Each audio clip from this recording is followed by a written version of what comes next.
প্রিয় শিক্ষার্থী দেখো, তোমাদের পরীক্ষা এভাবে এসে থাকে, তোমাদের অনেক সময় মাথাটা ঝিম ধরিয়ে দেওয়ার জন্য যে 25-এর 1-এর পরিপূরক মান নিচের কোনটি।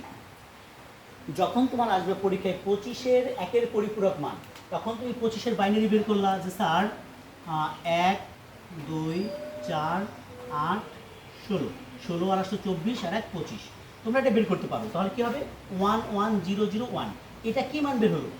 বাইনারি মান। যদি এখানে তোমার পরীক্ষা আসতো যে 25-এর বাইনারি মান, বাইনারি এটা বাদ, 25-এর বাইনারি মান নিচের কোনটি, তখন কি হতো 11001 কোথায় আছে, এটা আছে, মানে এটা অ্যান্সার, তাই না? হ্যাঁ, যখন বলবে বাইনারি মান কোনটি তখন হবে এটা যে 25-এর বাইনারি মান। কিন্তু যখনই বলবে 25-এর 1-এর পরিপূরক, 1-এর পরিপূরক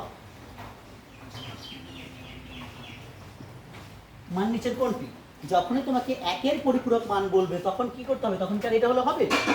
1-এর পরিপূরক মান বললেই তোমাকে কি করতে হবে, 8 বিট রেজিস্টারে নিতে হবে। তখন তুমি নাও, এখানে 8 বিট রেজিস্টারে নাও। এটা হলো আমাকে কত, 5টা আছে, 6টা 7টা 8টা। এখন এটা 8 বিট রেজিস্টারে আছে, এইটা এখানে আছে, এটাই কি উত্তর? না। 1-এর পরিপূরক মান বের করতে হলে তোমাকে কি করতে হবে, যা আছে সেটাকে উল্টাইতে হবে, যে 1 1 1 0 0 1 1 0, অর্থাৎ যা আছে তার বিপরীত করতে হবে। এটা কোথায় আছে দেখো, 1 1 1 0 0 1 1 0, এটা এখানে আছে, তখন এটা হবে। এটা কি 25-এর 1-এর পরিপূরক মান। কিন্তু তোমাকে যদি বলে 25-এর 2-এর পরিপূরক মান কোনটি, যখন 2-এর পরিপূরক বলবে তখন তোমাকে এই 1-এর পরিপূরক বের করে এর সাথে 1 যোগ করতে হবে। কার সাথে?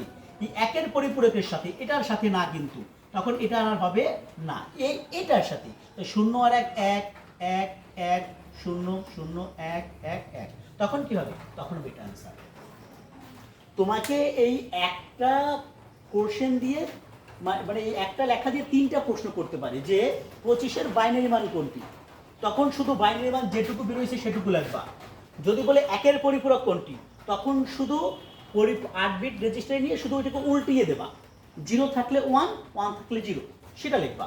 আর যদি বলে এর 2-এর পরিপূরক কোনটি, এই যে 1-এর পরিপূরক যেটা বের হয়েছে তার সাথে 1 যোগ করবা, যেটা হবে সেটা হলো 2-এর পরিপূরক।